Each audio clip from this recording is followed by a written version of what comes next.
A vida? Na Terra, jovem. Quanto tempo faz que os homens estão aqui?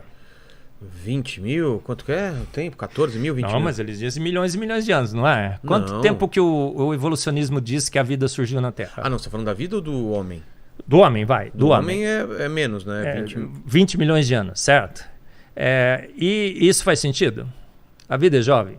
Ou ela é antiga? Vai, 20 milhões de anos. Vilela, fomos na célula. Descobrimos na célula o DNA mitocondrial.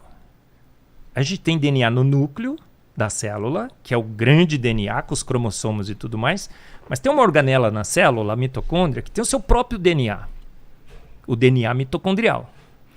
Com a genômica moderna, a gente pode fazer esse sequenciamento super rápido hoje, em poucas horas no laboratório. Começaram a sequenciar o DNA mitocondrial de um monte de gente na Terra.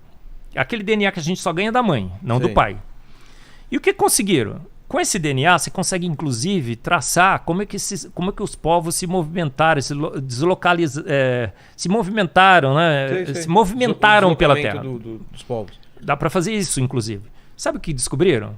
Todos nós viemos da mesma mulher que habitou a Terra há 6 mil anos e morava no noroeste da África.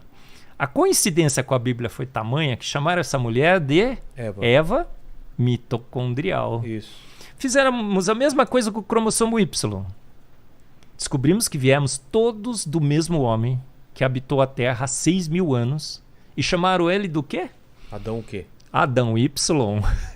A ciência está se reconvertendo à Bíblia, porque a ciência nasce entendendo que a Bíblia era verdadeira, que a Bíblia era um grande guia de se fazer ciência. Deus é o autor e consumador da ciência.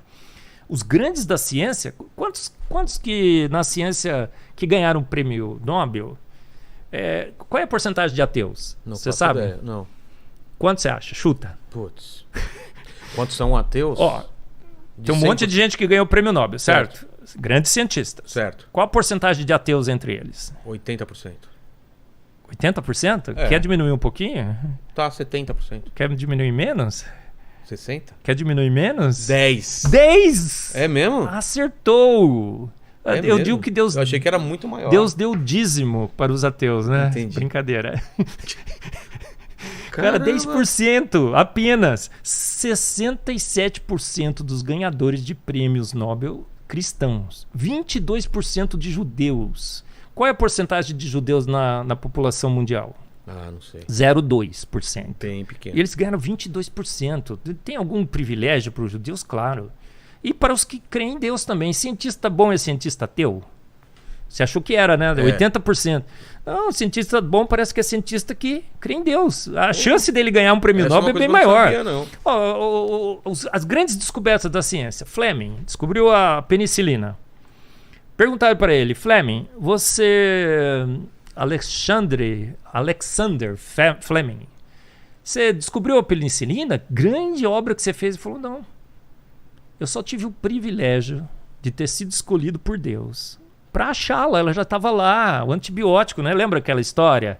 Ele sai, o laboratório dele deixa uma cultura lá de bactérias. Quando ele volta, tem um fungo que está comendo as bactérias. Ele descobre a penicilina. Foram fazer um cálculo de qual a chance daquele acidente ter ocorrido. É absurdamente improvável. É o que eu digo, Deus dirige, inclusive, as grandes descobertas na ciência. E quando uma grande descoberta precisa ser feita, ele coloca um servo dele lá. Um servo que, inclusive, reconhece que foi Deus que deu a ele o privilégio.